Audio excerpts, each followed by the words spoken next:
சென்ற வாரம் தாயுமானவர் அருளிய பராபர கண்ணியில் எப்பொருளும் நீ எனவே எண்ணி நான் தோன்றாத வைப்பை அழியா நிலையா வையாய் பராபரமே என்ற கண்ணியினுடைய பொருளை விரிவாகவே பார்த்தோம்.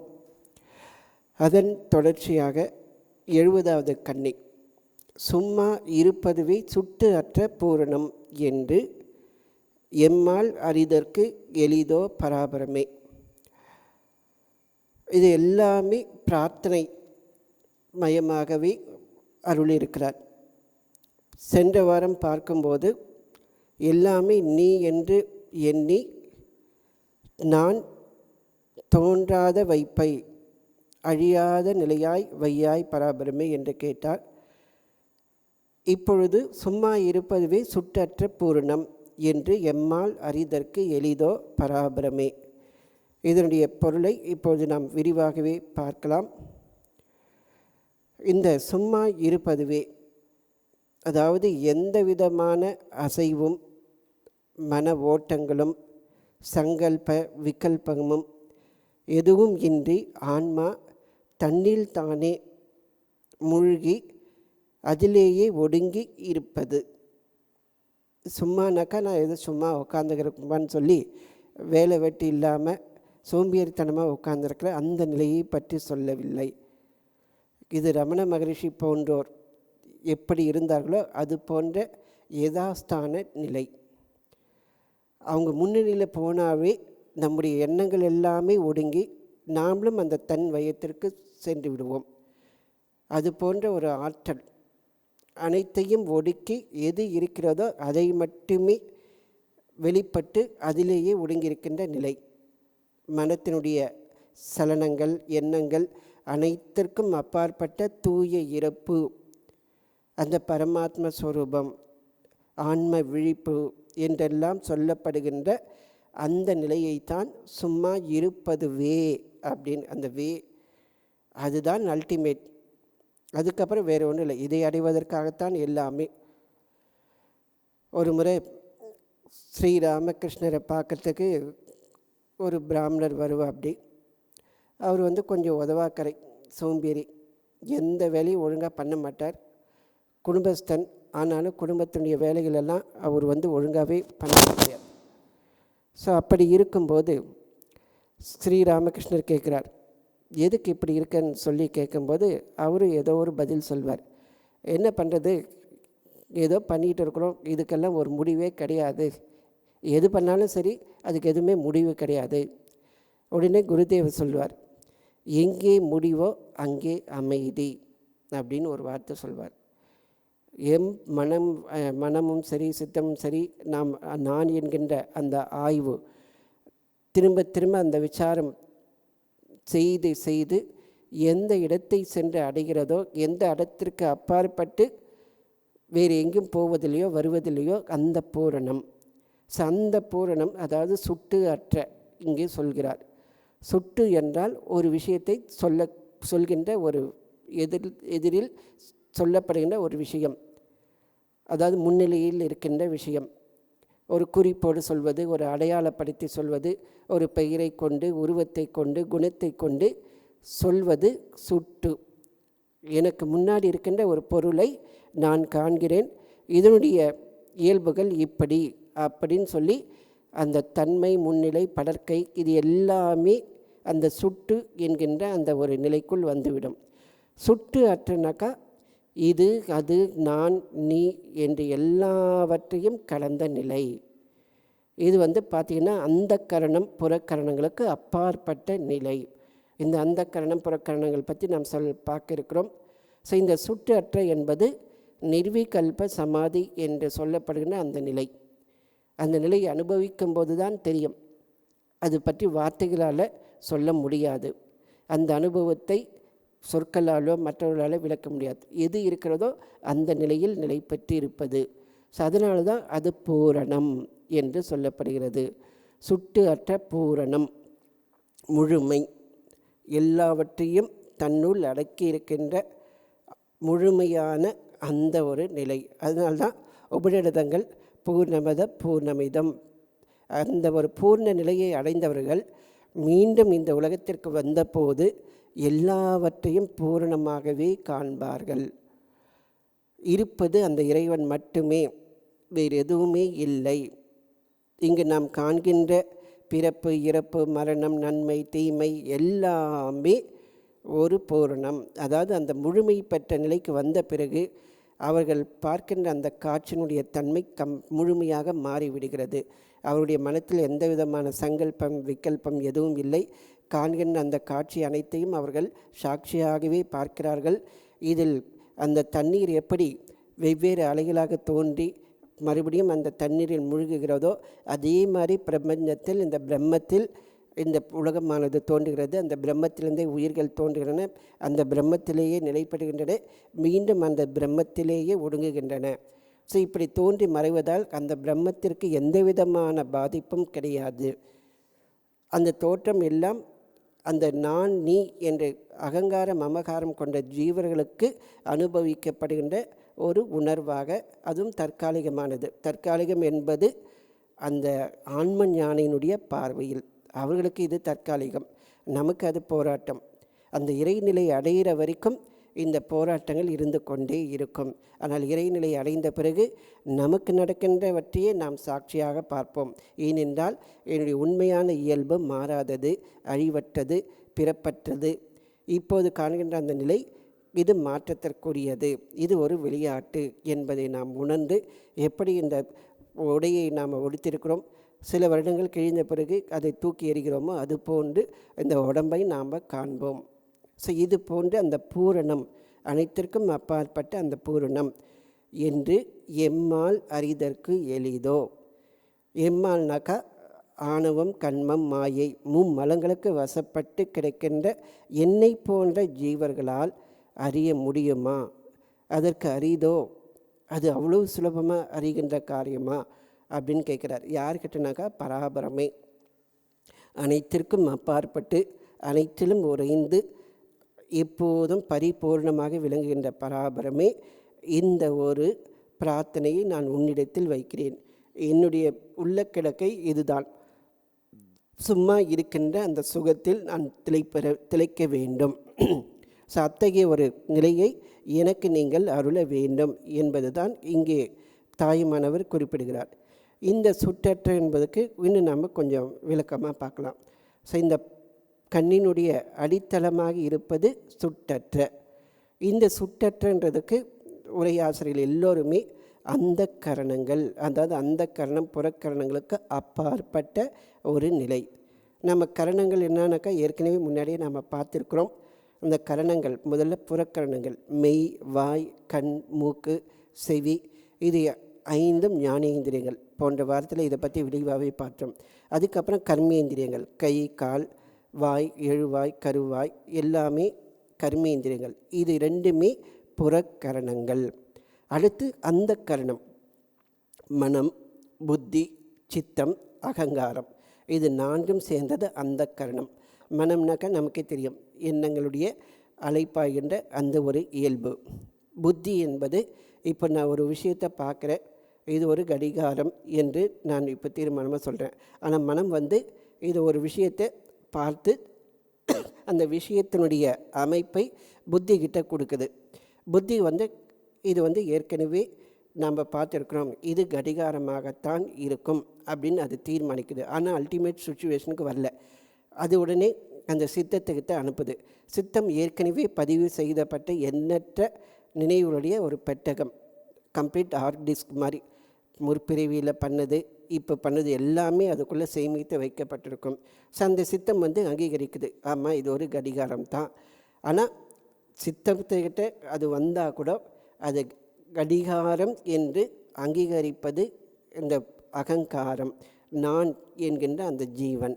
இந்த ஜீவன் ஆமாம் இது கடிகாரம். ஸோ இந்த 4மே ஒரு க்ஷணத்துக்குள்ளே நடக்கிறது. ஸோ இப்படி புறக்கரணங்கள், அந்த கரணங்கள் இவற்றிற்கு அப்பாற்பட்டு இருக்கின்ற ஒரு நிலை. நம்ம ஏற்கனவே சொல்கிற மாதிரி ஒரு விஷயத்தை நாம் பார்க்குறோம், ஒரு மலரை பார்க்குறோம். மலரை பார்த்தோன்னே அந்த மலரில் இது செம்பருத்தி பூ, இன்னடே செம்பருத்தி பூ ரொம்ப அழகாக இருக்குல்ல, இதை நாம் பறிக்கணும் அப்படின்னு புத்தி நினைக்குது. உடனே அகங்காரம் அந்த மலரை பறித்த பிறகு நம்மக்கிட்ட சூட்டிக்கணும்னு பார்க்குது. இது எனக்குரியதாக ஆயிடுச்சு அப்படின்னு. ஸோ இது எல்லாமே பார்ப்பவன், பார்க்கப்படுகின்ற பொருள், இது எல்லாமே இருமை நிலைக்குள் அடங்கி விடுகிறது.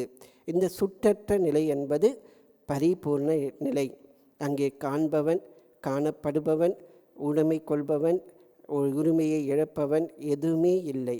எது இருக்கிறதோ அதுவே தன்னில் தானாக நிற்கின்ற அந்த சுற்றற்ற நிலை.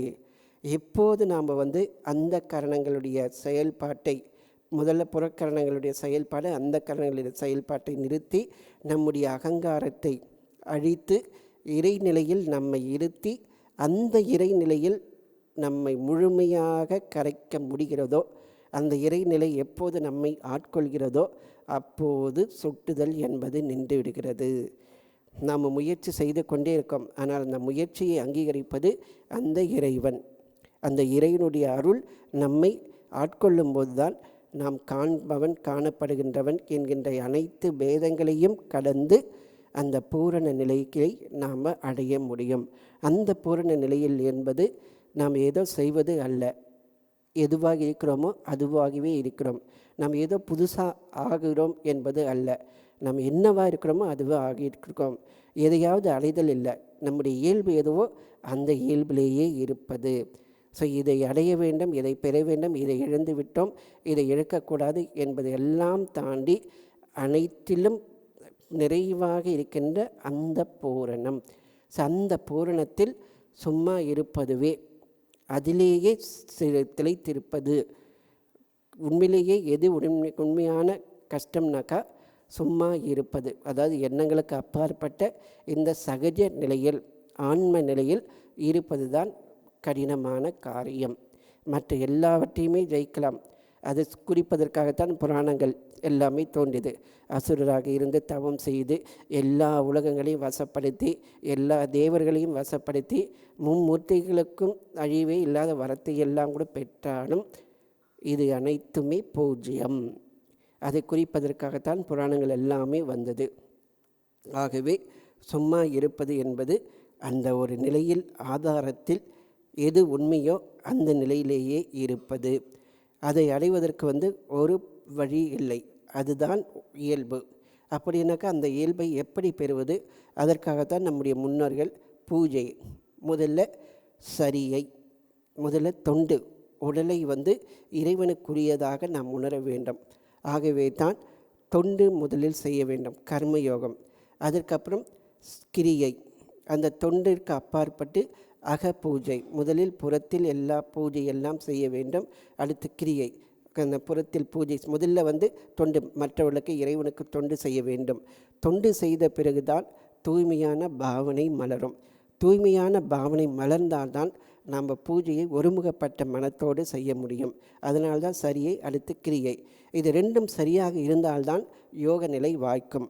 அதாவது மனம் ஒருமுகப்பட்டு ஜபத்திலும் தியானத்திலும் லயிக்கும். யோகத்திற்கு அப்பாற்பட்ட இந்த ஞானம் என்பது இந்த மூன்றும் சேர்ந்த பிறகுதான் நமக்கு கிடைக்கும். எனவே பூஜையினுடைய நோக்கம் மனத்தை இறைவனிடத்தில் குவிப்பது. ஜபத்தினுடைய நோக்கம் மனத்தை இறைவனிடத்தில் ஒப்படைப்பது.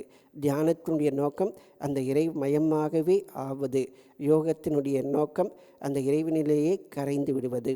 விசாரத்தினுடைய நோக்கமும் நான் என்கின்ற அந்த எண்ணங்களுக்கு அப்பாற்பட்ட நிலை, நான் என்று தோன்றுகின்ற அந்த மூலத்திற்கே சென்று அதிலே கரைந்து விடுவது.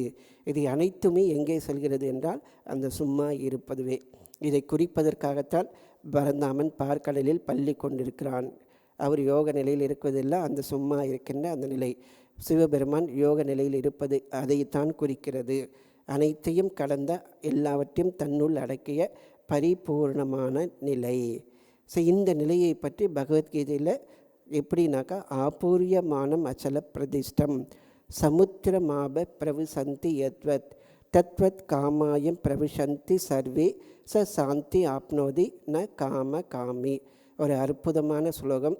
நாபூரியமானம், நாலா பக்கமிலிருந்தும் தண்ணீர், நதிகள் கடலை நிரப்பினாலும் அது குறையவும் குறையாது, அதிகரிக்கவும் செய்யாது. அச்சல பிரதிஷ்டம், அது பாட்டுக்கு தன்னிலேயே இருக்கின்றது. கடலுக்குள் ஆறுகளுடைய நீர் எப்படி வந்து போகிறதோ அதுபோல தத்வத் காமாயம் பிரவிசந்தி சர்வே. எந்த மனிதனிடத்தில் எண்ணங்கள், எத்தகைய எண்ணங்கள் வந்தாலும் சரி, ஆசைகள் வந்தாலும் சரி, அவன் அதனால் எந்த விதமான பாதிப்பும் இல்லாமல் தன்னில் தானே மூழ்கி சாந்தி மாப்னோதி, அவன் தன்னிலேயே நிலை பெற்றிருக்கிறானோ அவன் அமைதியை அடைகிறான். எண்ணங்களின் பின்னால், ஆசைகளின் பின்னால் ஓடுபவன் அமைதியை அடைவதில்லை. ஒரு அற்புதமான ஸ்லோகம். ஸோ இதுதான் ஆன்மீக சாதனுடைய ஒரு பரிணாமத்தை காட்டுகிறது. எதற்காக ஆன்மீக சாதனை? இந்த ஆன்மீக சாதனையின் மூலமாக எது தன்னிலே இருக்கின்றதோ அந்த தன்னிலே நிலை பெறுவதற்கான முயற்சி தான் இந்த ஆன்மீக சாதனை. இந்த சாதனையை கடலின் ஓமையால் பகவான் நமக்கு சொல்லியிருக்கிறார். அதுபோன்றே நாம் இருக்க வேண்டும். எண்ணங்களின் பின்னால், ஆசைகளின் பின்னால் நாம் ஓடிக்கொண்டே இருந்தால் அது கடலில் இது குட்டையை போன்று இருக்கும். இந்த குட்டையில் நம்ம ஏதாவது போட்டினாக்கா உடனே கலங்கிவிடும். ஸோ அதனால் ஆசைகள்ன்ற அந்த ஆசைகள் வரும். புது ஃபோன் வாங்கணும்னு தோணும், புது ஃப்ரிட்ஜு வாங்கணும்னு தோணும், டிஸ்கவுண்ட் வந்துடுச்சு, ஆடி மாதம் தள்ளுபடி வந்துடுச்சு, புதுசாக நம்ம இந்த துணியை வாங்கணும், அப்புறம் அக்ஷய திருதியை வந்துச்சு, தங்கத்துக்கு டிஸ்கவுண்ட் வருது அப்படின்னு எல்லா ஆசைகளும் வரும். அது வாங்கிறது தப்பாக இல்லையான்னு தெரியாது. ஆனால் எது தேவையோ அதில் மட்டும் இருந்துவிட்டு மனத்தை இறைவனிடத்திலேயே எப்போது நாம் ஒப்படைக்கிறோமோ அப்போது தான் நாம் உண்மையான அமைதியை பெறுவோம். அதை விடுத்து இதை வாங்கணும் அதை வாங்கணும் சொல்லி வாங்கி வாங்கி குழித்திட்டே இருந்தாக்கா ஒன்றுமே நடக்காது. ஒருத்தர் ஒரு பக்தர், ஒரு அம்மா, அவங்க பண்டிகை வந்தது, தீபாவளி பண்டிகை. எதாச்சும் நம்ம ஆஃபீஸ்க்கு வந்திருந்தாங்க. நான் என்னுடைய ஹஸ்பண்ட்கிட்ட புடவை கேட்டேன், இன்னும் வாங்கி கொடுக்காம இருக்கா அப்படின்னு. சரின்னு சொல்லிட்டு சும்மா ஒரு பேச்சு கேட்டேன். அவங்ககிட்ட எத்தனை புடவை இருக்குதுன்னு கேட்டேன். ஒரு 100க்கு மேலே இருக்குன்னாங்க. எனக்கு அப்படியே மயக்கம் போட்டு விழாத குறை, 100 புடவை மேலே இருக்கா? அப்போ இந்த பண்டிகைக்கும் ஒரு புடவை வேணுனாக்கா அந்த ஹஸ்பண்டுடைய நிலை என்னமா இருக்கும்னு சொல்லிட்டு ரொம்ப யோசனை பண்ணி பார்த்தேன். ரொம்பவே எனக்கு பாவமாக இருந்தது அந்த ஹஸ்பண்டை நினச்சி. ஸோ ஏற்கனவே இப்படி இருக்கிறத வச்சு திருப்தி அடையாமல் இன்னும் வாங்கி வாங்கி குவிக்குது.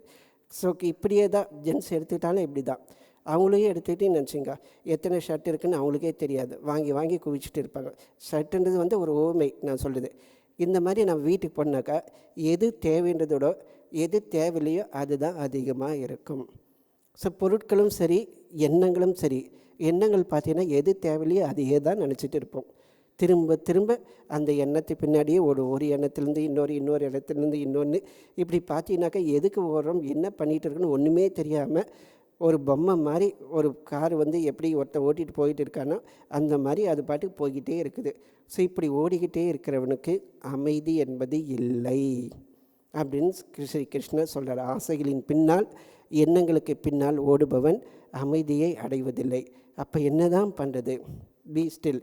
ஜஸ்ட்டு யோசனை பண்ணுங்க, என்ன பண்ணிக்கிட்டு இருக்கிறோம், எதற்காக செய்கிறோம், என்ன பண்ணுறோம், அந்த காரியத்தை பண்ணுங்க. அந்த காரியம் எதற்காக செய்கிறோம், அடுத்து இந்த காரியத்தின் மூலமாக அடைகின்ற பலன் என்ன, அந்த பலனை இறைவனுக்காக செய்ய போகிறோமா அல்லது நமக்காக செய்ய போகிறோமா? அதாவது தன் முனைப்பு, உடல் உணர்வை பெருக்கி இந்த உலக சுகத்தை அனுபவிப்பதற்காக செய்யப்படுகின்ற செயலா, அல்லது செய்கின்ற எனக்கான கடமையை இறை அர்ப்பணமாக செய்து இந்த கர்ம பலனை முழுமையாக துறந்து அந்த கர்ம பலனை அவனிடம் விட்டுவிட்டு தன்னில் தானாக நிலை பெறுகின்ற அந்த செயலை செய்யப் போகிறேனா? இந்த இரண்டிற்கும் இடையில் உள்ள வித்தியாசத்தை நாம் புரிந்து கொண்டால் தேவையற்றதை செய்ய மாட்டோம், தேவையற்ற சிந்தனைகளில் நாம் சிக்கிக்கொள்ள மாட்டோம்.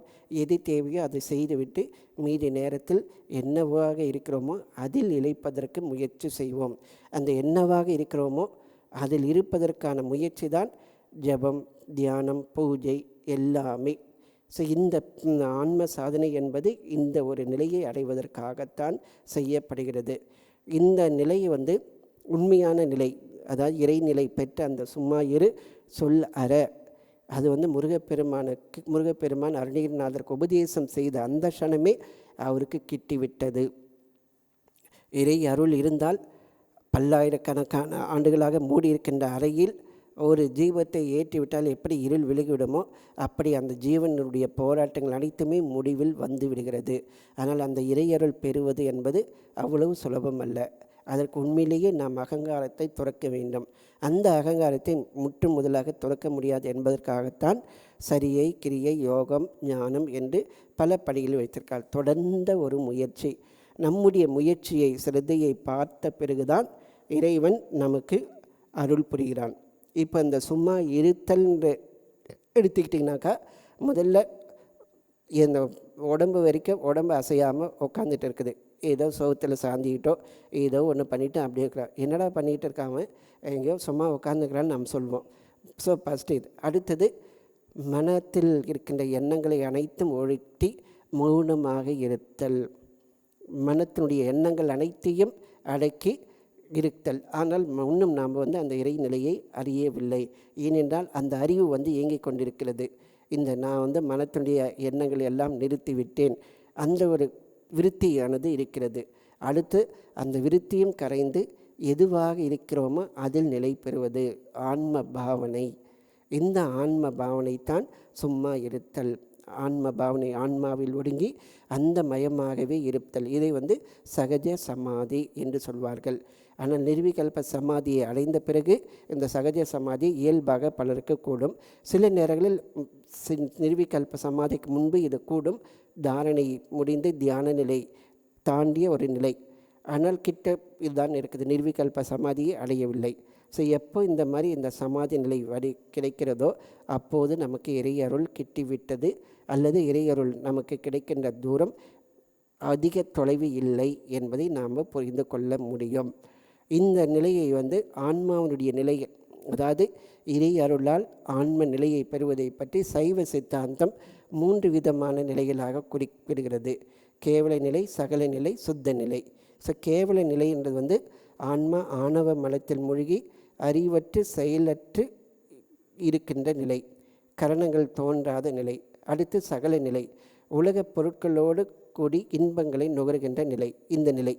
அடுத்தது சுத்த நிலை, மும்மலங்களிலிருந்து விடுபட்டு இறைவனோடு ஒன்று கலக்கின்ற நிலை, கரணங்களுக்கு அப்பாற்பட்ட அந்த சும்மா இரு என்கின்ற நிலையில் இருத்தல்.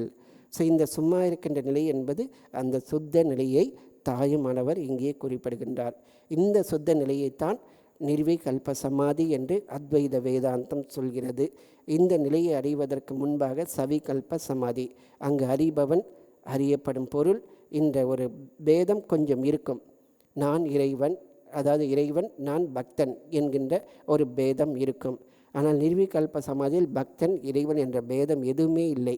அங்கு எது இருக்கிறதோ அது மட்டுமே இருக்கின்றது. ஸோ அந்த நிலையை வார்த்தைகளால் விவரிக்க முடியாது. அதனால்தான் சுட்டு அற்ற பூரணம், சாட்சாத்காரம், அதாவது நிர்குண நிராகாரம், அந்த அனைத்திற்கும் அப்பாற்பட்ட ஒரு நிலை. இந்த நிலையைத்தான் இங்கே தாயுமானவர் குறிப்பிடுகிறார். அறிபவன், அறியப்படும் பொருள், அறிகின்ற செயல், இது எல்லாவற்றிற்கும் அப்பாற்பட்டது.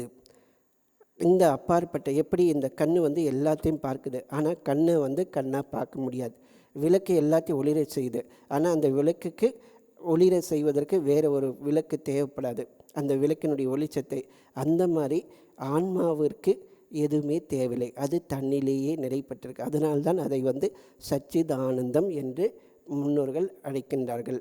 சத்து எது இருக்கிறதோ அது, சித்து அறிவுமயமானது, அடுத்து ஆனந்தமயமானது. இதை வேண்டும், அதை பெற வேண்டும் என்கின்ற அனைத்தையும் கடந்து எது இருக்கிறதோ அதிலேயே நிலை பெற்றிருக்கின்ற ஒரு நிலை.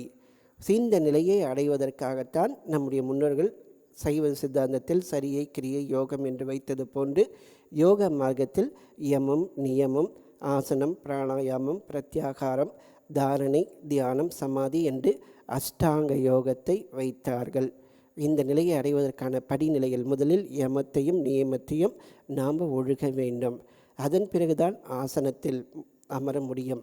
ஆசனம் என்றால் உடலை அசைவில்லாமல் ஒருமுகப்பட்டு இறைவனுக்காகவே ஒப்படைக்கின்ற ஒரு நிலை. அடுத்து பிராணாயாமம், மூச்சு ஒழுங்கு.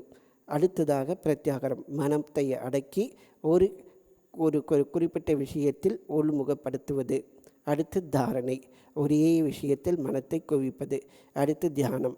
எதுவாக ஆக இருக்கின்றோமோ அந்த பாவனையில் நான் இறைமயமாக இருக்கின்றேன், இறைவனில் ஒன்றி இருக்கின்றேன் என்பதை உண்மையாகவே உணர்கின்ற நிலை. அடுத்து நான் உணர்கிறேன் என்ற நிலையை தாண்டி நான் அதுவாகவே ஆகிவிட்டேன் என்பதையும் கடந்து அதுவாகவே இருக்கின்ற நிலை. இதுதான் சமாதி. இந்த சமாதி நிலையை அடைவதற்காகத்தான் இந்த பிரார்த்தனையை தாயுமானவர் குறிப்பிடுகின்றார். ஆனால் அந்த நிலையை அடைவது அவ்வளோ சுலபம் கிடையாது. அதனால்தான் எம்மால் அறிவதற்கு எளிதோ பராபரமே அப்படின்னு கேட்குறார். ஏன்னாக்கா மனிதனுடைய சக்தி ஒரு அளவிற்கு உட்பட்டது. அது ஏற்கனவே நாம் அந்த அந்த கரணங்கள் புறக்கரணங்கள் எல்லாம் பார்த்தோம். இது எல்லாமே ஒரு லிமிட். மனம் எவ்வளோ தான் விஷயங்களை கொண்டு வந்தாலும் நான் நிலவை பற்றி சிந்தனை பண்ணால் நான் நிலவுக்கு போக முடியாது. நிலவில் இருக்கிற மாதிரி நான் கற்பனை பண்ணலாம், அந்த நிலவையே நான் சின்னதாக மாற்றிட்டுன்னு கூட கற்பனை பண்ணலாம். ஆனால் என்னால் பண்ண முடியாது. ஸோ எண்ணங்கள் எது எதை நினைக்கலாம், ஆனால் அதை படித்து செயல்படுத்துவதற்கு சக்தி அது என்னிடம் இல்லை. ஒருவேளை அந்த சக்தி என்கிட்ட வந்தாலும் நான் ஆசைக்கு எண்ணங்களுக்கு அடிமையாகத்தான் இருக்கிறேன். இந்த ஒரு விஷயத்தை என்னால் செய்ய முடிந்தால், அதாவது அசுரர்கள் போன்று அனைத்தையும் வசப்படுத்துகின்ற நிலையை பெற்றால் இன்னொன்று வசப்படுத்த வேண்டும். இப்படி தான் போய்கொண்டிருக்குமே தவிர நான் ஏதோ ஒன்றுக்கு அது அடிமையாகி ஓடிக்கொண்டிருக்கிறேன். ஆகவே இது உண்மை அல்ல. என்னை ஓட செய்கின்றது எதுவோ அதற்கு நான் அடிமையாக இருக்கிறேன். இந்த அடிமை தலையிலிருந்து நான் விடுபட வேண்டும். வரவு போக்கு வரவு எதுவுமே இல்லாமல் நான் எதுவோ அதிலேயே இருக்க வேண்டும். அந்த அதிலேயே நிற்பதற்கு இறைவனுடைய அருள் தேவை. இறைவா, உன்னுடைய அருள் எனக்கு தேவை. ஏனென்றால் உன்னுடைய அருளால் தான் எல்லாமே இயங்குகின்றது. இந்த மனமும் சரி, புத்தியும் சரி, அனைத்துமே உன்னுடைய அருளால் தான் செயல்படுகின்றது. நீ நினைத்தால் நிச்சயமாக எனக்கு அந்த நிலை கைகூடும். எனவே உன்னுடைய அருள் தேவை. இதை பற்றி தான் கடோபனிஷத்து அற்புதமான ஒரு மந்திரத்தில் சொல்கிறது. பராஞ்சி காணி வெத்ருனத் சுயம்புகு தஸ்மாத் பராங் பஷ்யதி நாந்தராத்மன் கச்சித் தீரக பிரத்யக் ஆத்மனம் ஐஷத் ஆவருத்த சக்ஷுகு அமிர்தத்வம் இச்சன் அப்படின்னு ஒரு அற்புதமான மந்திரம். அதாவது இந்த புலன்களை எல்லாம் பகவான் வெளிநோக்கியதாகவே அமைச்சிருக்கிறார். இந்த கண்ணு வெளியே தான் பார்க்கும், உள்ளுக்குள்ளே கண்ணுக்குள்ளே என்ன இருக்குன்னு கண்ணு பார்க்காது.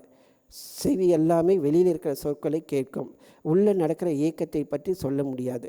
அதே மாதிரி ஒவ்வொரு புலன்களும் இப்படி வெளியில் இருக்கிற அந்த வெளிமுகமாகவே இருக்குது. மனத்தை எடுத்துக்கிட்டால் அந்த மனமும் வெளிமுகமாகத்தான் போகுமே தவிர உள்முகமாக போகவே போகாது. அப்படி போகணுன்னாக்கா நீங்கள் எப்போ தியானத்தில் உட்காரீங்களோ அப்போல்லாம் இது வரைக்கும் தோன்றாத எண்ணங்கள் எல்லாம் அந்த நேரத்தில் தான் தொலைக்கும். நீங்கள் எவ்வளோ தான் சண்டை போட்டாலும் அது பாட்டு வந்துகிட்டே இருக்கும். கடைசியில் சண்டை போட்டு கடைசியில் தூங்கிட்டே வழிஞ்சிட்டு இருப்போம். அதுக்கப்புறம் தியானத்துக்கான நேரம் போச்சு, அடுத்த வேலை வந்துச்சுன்னு சொல்லிட்டு போயிட்டே இருப்போம்.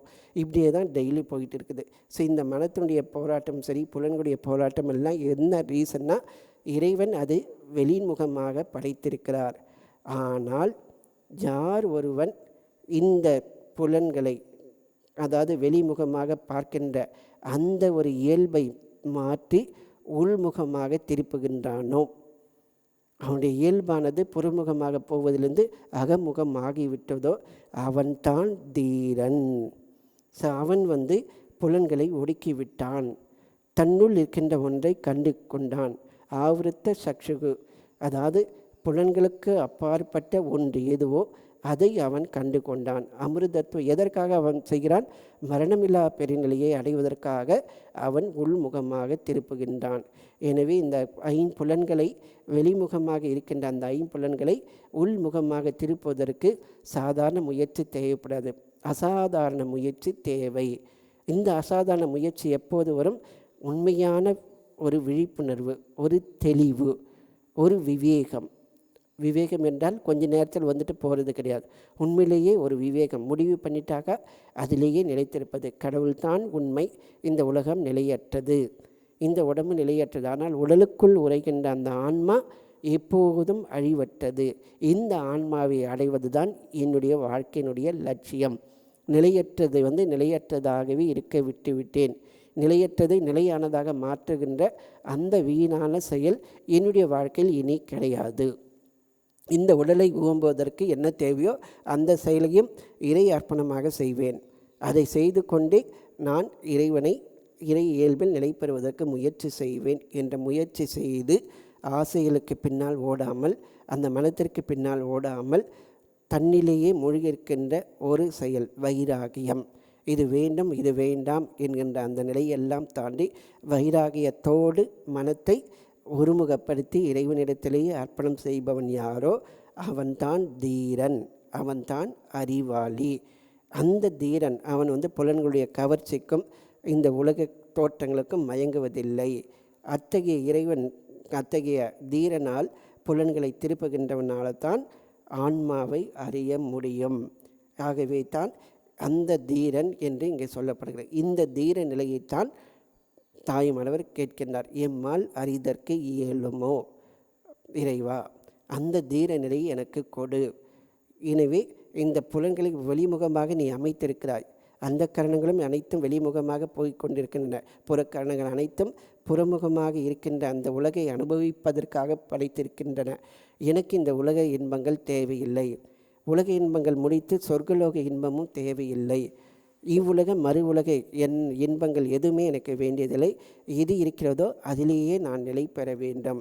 ஸோ இப்படி நிலை பெறுவதற்கான ஒரு முயற்சி தான் பக்தி. பக்தியினாலும் யோகத்தினாலும் கர்ம யோகத்தினாலும் கர்மத்தை தியாகம் செய்வதாலும் ஞான நிலையில் நான் எனது என்ற அகங்கார மமகாரங்களை கடந்த அந்த நிலையை அடைவதனாலும் நாம் இதை நாலுத்தையுமே முயற்சி செய்வதனாலும் அடைய முடியும். இதை தான் சுவாமி விவேகானந்தர் சொல்கிறார். ஆன்மீகம் என்பது என்ன அப்படின்னு கேட்டாக்கா, ஒவ்வொரு ஆன்மாவும் உள்ளடங்கிய தெய்வீக தன்மை கொண்டது. இந்த தெய்வீகத்தன்மை அடைவது தான் ஒவ்வொருடைய இலக்கு. இந்த தெய்வீக நிலையை அடைவதற்கு கர்ம யோகத்தாலோ பக்தி யோகத்தாலோ ராஜ யோகத்தாலோ ஞான யோகத்தாலோ செய்யுங்கள், அல்லது இதை ஒன்றோ இரண்டோ அல்லது எல்லாவற்றிலுமாக செய்து நிறை நிலையை அடைவதற்கு முயற்சி செய்யுங்கள். இதுதான் லட்சியம். கொள்கைகள், மத கொள்கைகள், மத கோட்பாடுகள், கோவில்கள், தேவாலயங்கள் எல்லாமே இரண்டாம் பட்ச விளக்கங்களே, செகண்டரி திங்ஸ். அதிலெல்லாம் இம்பார்ட்டன்ஸ் கிடையாது. இம்பார்ட்டன்ஸ் இந்த ஆன்மீகம் என்பது உள்ளுக்குள் இருக்கின்ற அந்த தெய்வீகத்தை உணர்வது. அது நமக்குள் ஏற்கனவே இருக்கிறது. இந்த நிலையை அடைவதற்கு என்ன செய்ய வேண்டுமோ அதை செய்ய வேண்டும். மாறாக நான் கோயிலுக்கு போயிட்டு நான் இன்றைக்கி கட்டளைதாரராக இருக்கிறேன், நான் உபயதாரராக இருக்கிறேன், நான் இந்த உபயம் பண்ணியிருக்கிறேன், நான் இவ்வளோ புண்ணிய காரியங்கள் பண்ணியிருக்கிறேன், இவ்வளோ கோயில் கட்டியிருக்கிறேன், நான் பெரிய புண்ணியசாலி, இப்படி கம்பட்டம் அடிக்கிறதுனால ஒரு யூஸும் கிடையாது. மேபி புண்ணியங்கள் நீங்கள் பெறலாம், ஆனால் அந்த புண்ணியத்தை அனுபவித்து மீண்டும் இவ்வுலகத்திற்கு வர வேண்டும். என்ன அடைய வேண்டுமோ அதை அடைவதற்கு முயற்சி செய்யுங்கள். அப்படின்னாக்கா கோயில் எல்லாமே வேஸ்டானாக்கா அதுவும் தேவைதான், ஆனால் அது ஆரம்ப நிலை. கோயிலுக்கு செல்வது, பிறக்கும்போது கோயிலுக்கு செல்வது தேவை. அதாவது சுவாமிஜி இன்னொரு இடத்துல சொல்கிறார், பிறக்கின்ற நிலையில் நாம் கோயிலுக்கு செல்வது ஓகே, ஆனால் இறக்கின்ற நிலையில் நான் கோயிலுக்கு போயிட்டே இருந்தால் அது வேஸ்ட்டு. ஆகவே என்ன நிலையை அடைய வேண்டுமோ அதை அடைய வேண்டும். கோயிலுக்கு சென்று அந்த கோயிலில் உரைகின்ற இறைவனை எப்படி தரிசிக்கிறோமோ அது போன்றே நம்முடைய அகக்கோயிலில் உரைகின்ற இறைவனை நாம் தரிசிக்க வேண்டும். அந்த தரிசனத்தை நாம் பெறும்போது தான் இந்த சும்மா இருக்கின்ற சுகம் என்பது நமக்கு கிடைக்கும். இதுதான் உபநிடதங்களில் பூர்ணமத பூர்ணமிதம் என்பதை நாம் உணர்கிறோம். அங்கே தேடுபவனும் இல்லை, தேடலும் இல்லை, அடைந்ததும் இல்லை. எது இருக்கிறதோ அதைத்தான் நாம் அடைந்திருக்கிறோம். எனவே இந்த கண்ணினுடைய சாரம்சம் எதுனாக்கா, எதையும் அடையாமல் எதையும் இழக்காமல் மனம் சுட்டாத இயல்பான இறைநிலையில் அமைதியாக நிலை பெறுகிறது. அதுதான் சும்மா இருத்தல். அதுவே பூர்ண நிலை. இது அடைஞ்சிட்டேன்னு சொல்ல முடியாது. ஏன்னா ஒரு விஷயத்தை அடைந்தால் இன்னொரு விஷயத்தை அடையணும்னு தோணும். எங்கே அடைந்துட்டுனாலும் அதுக்கப்புறம் முழுமை, அந்த முழுமை அதை பெற்ற பிறகு நாம் எதையும் இழக்க வேண்டியதில்லை, எதையும் பெற வேண்டியதில்லை. இயல்பான நிலை. இந்த நிலையை நாம் அடைவது தான் நம்முடைய இலக்கு. சித்தம் ஒடுங்கி அறிவு தன்னில் லயமாகி எவ்வித சுற்றும் இல்லாமல் இயல்பான அந்த தன்னிலேயே மூழ்கியிருப்பது தான் இந்த பேரின்பம். இந்த கன்னிக்கு சித்பவானந்தர் சொல்லியிருக்கிறார், சும்மா இரு என்ற அரிய உபதேசத்தை தாய்மானுடைய குரு, மௌன குரு 2 உபதேசத்தை அவர் உபதேசிக்கிறார். அவர் 2 சந்தர்ப்பத்தில் பேசினாராம். ஒன்று நமச்சிவாய மந்திரத்தை அவர்கிட்ட உபதேசம் பண்ணுது. ஸோ அப்போ அந்த மந்திரத்தை பெற்ற பிறகு அவர் வந்து கொஞ்சம் எல்லாமே ஜெபம் பண்ணிட்டா குருக்கிட்டே இருக்கணும், குருக்கிட்டேருந்து பிரியக்கூடாது அப்படின்னெல்லாம் ஒரு எண்ணங்கள் வருது. குருவுக்கு சேவை செய்யணும் அப்படின்னு சொல்லி எண்ணங்கள் வருது. அது உண்மையிலே போற்றத்தக்கதான். ஆனால் குரு அந்த விருத்தியை கூட நீக்கிவிடு, சித்தத்தில் விருத்தி இல்லாமல் சும்மா இரு அப்படின்னு உபதேசம் பண்ணியிருக்கிறார். அதனால தான் குருவனுடைய உபதேசம் பெற்றதுனால தான் அந்த சும்மா இரு என்ற வார்த்தைக்கு தாய்மலர் அவ்வளவு ஒரு முக்கியத்துவம். பல பாடல்களில் பார்த்திங்கன்னா அந்த சும்மா இருத்தலை பற்றி அவர் திரும்ப திரும்ப வலியுறுத்துகிறார். இந்த ஆத்மஸ்வரூபத்தை அவர் நிலையின் பெற வேண்டும். கால தேசத்தால் கட்டுப்படாத ஜீவ உபாதிகளுக்கு அப்பாற்பட்ட கடல் போன்ற அகண்டமான அந்த பூரணத்தை மனோ நாசத்தால் அடைய பெற்றதை இந்த ஆன்ம சாதகன் அடைய பெறுகிறான். இந்த மனத்தை நாசம் செய்வதன் மூலமாகத்தான், புத்தியை கடந்து செல்வதன் மூலமாகத்தான் அதை அடைய முடியும். இதைத்தான் பிரம்ம ஞானம் என்று உபநிஷதங்கள் சாஸ்திரங்கள் கூறுகின்றன. இந்த பிரம்ம ஞானத்தை பற்றி ஸ்ரீராமகிருஷ்ணர் அமுதமொழியில் சொல்கிறார். பக்தர்கிட்ட சொல்கிறார், பிரம்ம ஞானன்றது இந்த அவ்வளோ சுலபத்தில் கிடைக்குதா? மனம் அழியாவிட்டால் அது கிடைக்காது. குரு வந்து சீரன்கிட்ட சொல்கிறார், நீ எனக்கு உன்னுடைய மனத்தை கொடு, நான் உனக்கு ஞானத்தை தருகிறேன்னு சொல்கிறார். மனத்தை வீணே செலவு செய்யக்கூடாதுன்னு நங்டா அவருடைய குரு தோத்தாபுரி சொல்வார். நாம் எப்பவும் மனத்தை தான் செலவு பண்ணுறோம், அதுக்கப்புறமா தான் மற்ற விஷயங்களும் செலவு பண்ணிகிட்டு இருக்கிறோம். ஸோ அந்த மனத்தை செலவு செய்யக்கூடாது, இந்த மனத்தை இறைவனிடத்தில் ஒப்படைக்க வேண்டும். அப்புறம் அவர் வந்து பல எக்ஸாம்பிள், ஒரு டாக்டர் ராமச்சந்திர தத்தர், நீ ஒரு டாக்டர் தானே, மருந்து வந்து ரத்தத்தோடு கலந்து ஒன்றானால் தானே அந்த மருந்து பலன் அளிக்கும், உனக்கு தெரியும் இல்லை? அதுபோல தான் இறைவன் உள்ளும் புறமும் இருக்கிறார். அவரே உடல், மனம், பிராணன், ஆன்மா என்று எல்லாமாக ஆகியிருக்கிறார் என்பதை இறை அனுபூதி பெற்றவன் காண்கிறான். உடனே இதை கேட்ட உடனே மகேந்திரநாத் குப்தர் மனசுக்குள்ளே நினைக்கிறார், ஒன்றாக கலத்தல் அப்படின்னு நினைக்கிறார். குருதேவர் எல்லாமே அறிந்தவர். அவர் சொல்கிறார், உடனே அவர்கிட்ட சொல்கிறார், இவர் மனசுக்குள்ளே தான் நினைக்கிறார். ஆனால் அவர் சொல்கிறார் குருதேவர், பிரம்ம ஞான நிலை இது. மனம் அழிந்தால்தான் அது ஏற்படுகிறது. மனம் அழிந்தால் நான் நான் என்று அடித்து கொள்கின்ற நான் உணர்வு அழிகிறது. இந்த நிலை பக்தி நெறியின் மூலமாகவும் கிடைக்கும். ஞான நெறி ஆராய்ச்சி பாதையை கடைப்பிடித்தாலும் இந்த நிலையை அடையலாம். அதாவது இது அல்ல, இது அல்ல, இவை எல்லாமே மாயை, இவை எல்லாம் கனவு போன்றவை, இந்த உலகம் இல்லை, இது மாயை என்று ஞானிகள் ஆராய்ச்சி செய்கிறார்கள். இவ்வாறு உலகத்தை தவித்து விட்டால் இருப்பதெல்லாம் சில ஜீவர்கள். ஒவ்வொரு ஜீவர்களும் நான் உணர்வு என்ற குடத்தில் இருக்கின்றார்கள். தண்ணீர் நிறைந்திருக்கிற ஒரு 10 குடங்கள் இருப்பதாக வைத்துக்கொள். ஒவ்வொன்றிலும் சூரியன் பிரதிபலிக்கிறது. எத்தனை சூரியன்கள் இருக்கின்றன அப்படின்னு கேட்குறார் ஒரு பக்தர். 10 பிரதிபிம்பங்கள், அத்தோடு உண்மையான சூரியன் அப்படின்னு சொல்கிறார். சரி, ஒரு குடத்தை உடைத்து விட்டால் இப்போ எத்தனை சூரியன் இருக்குது? 9. உண்மையான சூரியன் ஒன்று இருக்கவே செய்யுது. நல்லதுன்னு சொல்லிட்டு 9 குடத்தையும் உடைத்து விடு. அதன் பிறகு எத்தனை சூரியன் இருக்கும்? ஒரு பிரதிபிம்பம், அத்துடன் உண்மையான சூரியன். சரி, கடைசி குடத்தையும் உடைத்து விட்டால் என்ன இருக்கும்? உடனே பக்தர் சொல்கிறார், உண்மையான சூரியன் மட்டுமே. உடனே சொல்கிறார் ஸ்ரீராமகிருஷ்ணர், இல்லை, இருப்பது என்ன என்பதை சொல்ல முடியாது. இருப்பது எதுவோ அதுவாகவே இருக்கிறது. பிரதிபிம்ப சூரியன் இல்லாவிட்டால் உண்மையான சூரியன் இருக்கிறதா என்பதை எவ்வாறு உணர்வாய்? சமாதி நிலையை அடைந்தால் நான் உணர்வு அழிந்து விடுகிறது. சமாதி நிலையிலிருந்து கீழே இறங்குபவன் என்ன கண்டான் என்பதை சொற்களால் விவரிக்க இயலாது. ஸோ இதுதான் சுட்டு அற்ற பூரணம். ஸோ இந்த 9 பிரதிபிம்பங்கள், 10 குடங்கள், 10 குடங்களும் சுட்டு இருக்கின்றன. அது ஒரு சூரியன், இது ஒரு பிரதிபிம்பம். 10 குடங்களையும் உடைத்து விட்டால் சுட்டு காண்பிப்பதற்கு எதுவும் இல்லை. எது இருக்கிறதோ அதுவே. ஆகவே சுட்டு அற்ற நிலையை எனக்கு தந்தருள்வாய். இந்த நிலையை அடைவதற்காகத்தான் ரிஷிகள் எல்லோரும் இந்த தவம் செய்தார்கள். இந்த சுற்றற்ற புறநிலையை அடைவதற்கு ஓங்கார உபாசனை, அந்த சப்த பிரம்மத்தை அடைவதற்கு முயற்சி செய்கிறார்கள். இது அநாகத துவனி. ஓம் என்ற மந்திரத்தை தொடர்ந்து நாம் உச்சரித்தால் அதை நாம் பெற முடியும். அது நமக்குள்ளே ஒலிப்பதை உணர முடியும். அந்த ஓங்கார துவனியை யார் ஒருவன் கேட்கிறானோ அவனுக்கு சமாதி நிலை கைகூடும். எனவே இந்த ஜீவன் முதலில் அஞ்ஞான நிலையில் இருக்கிறான். அவனுக்கு இறை உணர்வு இல்லை. அதனால் அவனுக்கு பல பொருள்கள் பன்மையை உணர்கிறான். ஆனால் ஞானம் வரும்போதே எல்லாமே இறைமயமாக காண்கிறான். இதுதான் விஞ்ஞான நிலை அப்படின்னு சொல்கிறார்.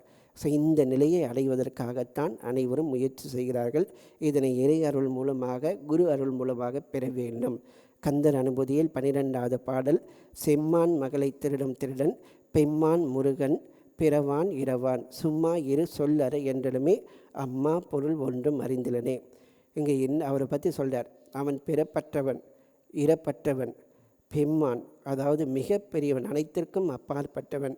இவன் என்ன பண்ணுறானாக்கா, செம்மான் மகளை திருடும் திருடன். செம்மான்னாக்கா திருமால், திருமால் மகளை திருடும் திருடன். அந்த மகள் யார் என்றால் ஜீவன்.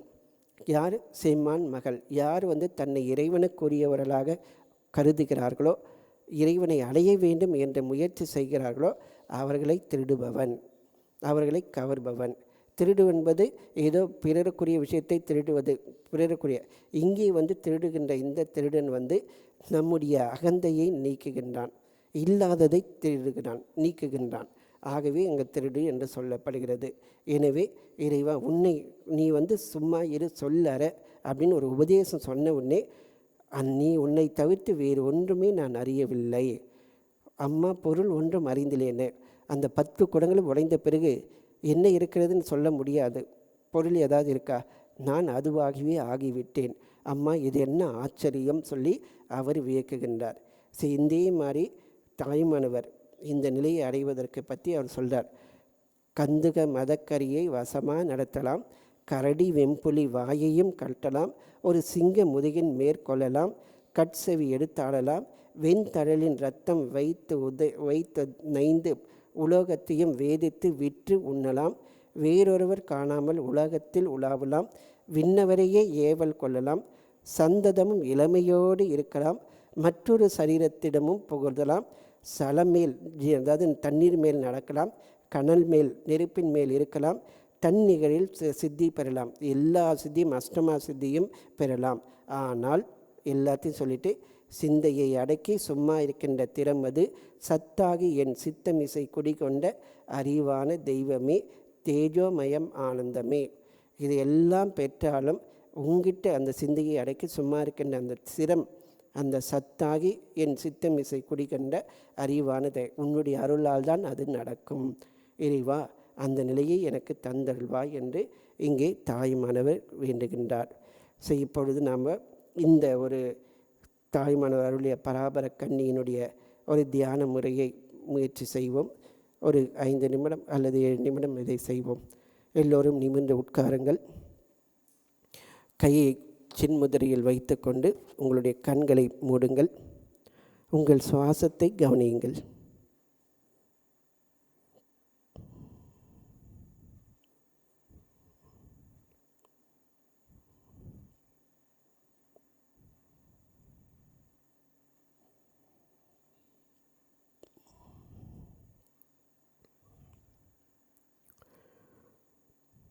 தலை முதல் பாதம் வரை ஒவ்வொரு அங்கத்திலும் மனத்தை குவித்து அவை அனைத்தும் ஆரோக்கியமாக இருப்பதை உணருங்கள்.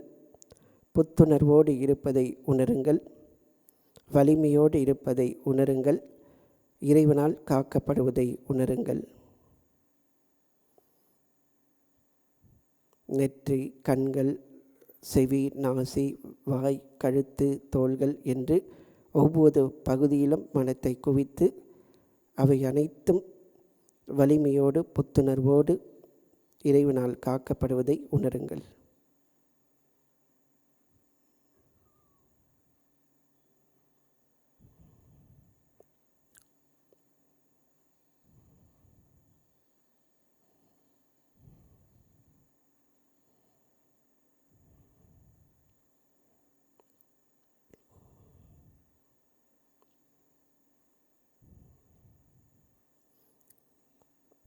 முழு உடலும் ஆரோக்கியமாக இருப்பதை உணருங்கள்.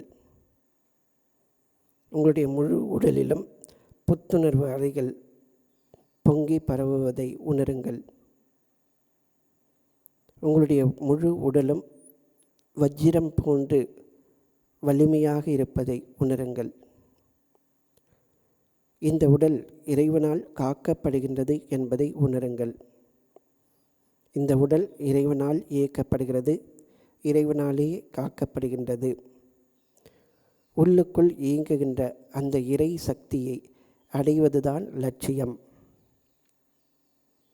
அந்த இறை சக்தி மனம், புத்தி, சித்தம், அகங்காரம் இவற்றிற்கு அப்பாற்பட்டு இருக்கின்றது. கர்மேந்திரியங்கள், ஞானேந்திரியங்கள், அந்த கரணங்கள் அனைத்திற்கும் அப்பாற்பட்டு தொழுங்கிக் கொண்டிருக்கின்றது. அந்த இறை சக்தியை அடைவதுதான் லட்சியம். அந்த இறை சக்தியை உங்களுக்கு பிடித்த இஷ்ட தெய்வமாக பாவனை செய்யுங்கள். உதாரணத்திற்கு பகவான் ஸ்ரீராமகிருஷ்ணர், அவருடைய வடிவத்தை மனத்தில் கொள்ளுங்கள். அவருள் அனைத்தும் இருப்பதை உணருங்கள்.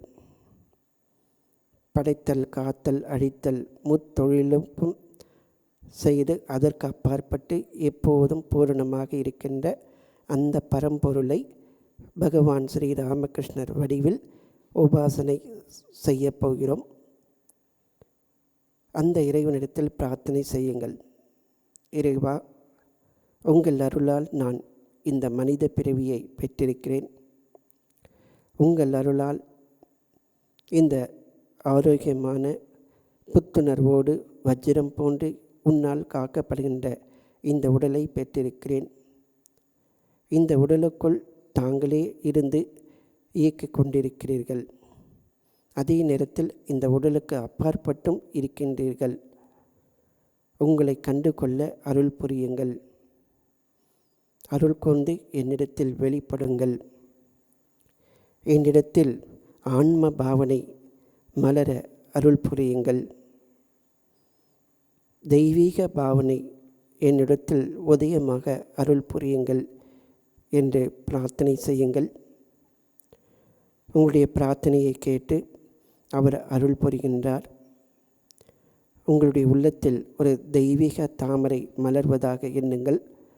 அந்த தெய்வீக தாமரை ஆன்ம பாவனை அல்லது தெய்வீக இயல்பு. அந்த தெய்வீக தாமரையின் ஒவ்வொரு இதழ்களும் உங்களிடத்தில் இருக்கின்ற அருட்குணங்கள், அன்பு, அமைதி, சத்திய நிஷ்டை, பொறுமை போன்ற அனைத்தும் தாமரை மலர்களாக மலர்ந்து உங்களிடத்தில் ஒரு தெய்வீக இயல்பை உருவாக்கி இருக்கின்றது. அந்த தெய்வீகம் ஸ்ரீராமகிருஷ்ணர் வடிவில் எழுந்தருளி இருப்பதாக எண்ணுங்கள். கை நிறைய மலர்களை ஏந்தி அவரிடத்தில் சமர்ப்பியுங்கள். இந்த மலர்கள் அனைத்தும் நீங்கள் எண்ணுகின்ற எண்ணங்கள், பேசுகின்ற சொற்கள், உடலால் ஆற்றுகின்ற காரியங்கள், முக்கரணங்கள், மனம், மெய், வாய், இந்த காயம் அனைத்தும் அவனுக்குரியதே. நான் எந்த செயல் செய்தாலும் உமக்கே, என்னை ஆட்கொள்ளுங்கள் என்று பிரார்த்தனை செய்யுங்கள். உங்கள் பிரார்த்தனையை கேட்டு அவர் உங்களுக்கு அருள் புரிகிறார். அவருடைய திருக்கரத்திலிருந்து ஒரு தெய்வீக ஒளி வெளியே வருகிறது. அது உங்கள் உடலை சூழ்கிறது. உங்கள் உடல் அந்த தெய்வீக ஒளியில் கரைகிறது. அந்த தெய்வீக ஒளி பரமாத்மாவின் அந்த பாதத்தில் ஒன்று கலக்கின்றது.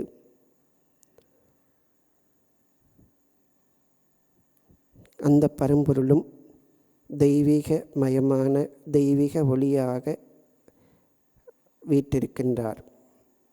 அந்த தெய்வீக ஒளி எங்குமே பரவி இருக்கின்றது. அந்த இடத்தில் இருக்கின்றது, இந்த இடத்தில் இருக்கின்றது, இப்படி வேறுபாடு எதுவுமே இல்லாமல் எங்கும் பூரணமாக இருக்கின்ற அந்த பரிபூரண நிலை, சுட்டற்ற பூரண நிலை. இந்த நிலையில் இருப்பதற்கு சில நிமிடங்கள் முயற்சி செய்யுங்கள்.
ஓம்.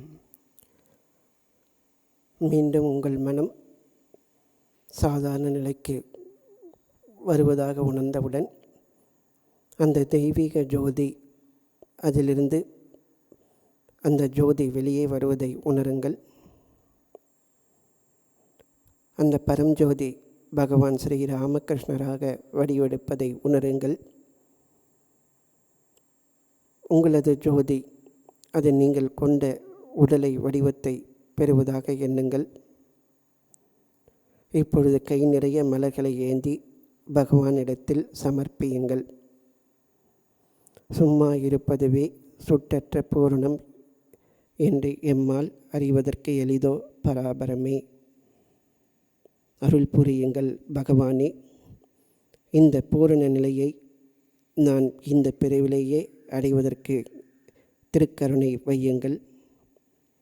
என்னுடைய மனித இயல்பை கடந்து உள்ளே ஒளிர்கின்ற இந்த தெய்வீக இயல்பில் நிலை பெறுவதற்கு வேண்டிய அனைத்தையும் எமக்கு அருளி பரிபூர்ணமாக என்னை ஆட்கொண்டருளுங்கள். இறைவா, நீயே துணை,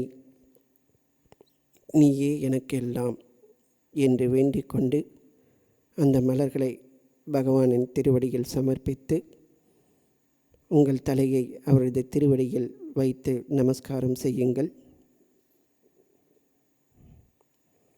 கைகளை கூப்பியபடி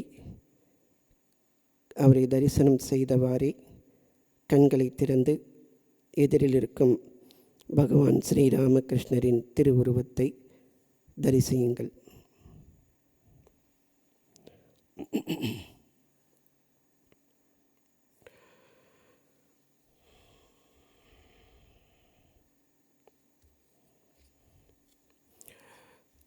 தினமும் காலையிலும் மாலையிலும் இது போன்று தியானம் செய்வதற்கு முயற்சி செய்வோம்.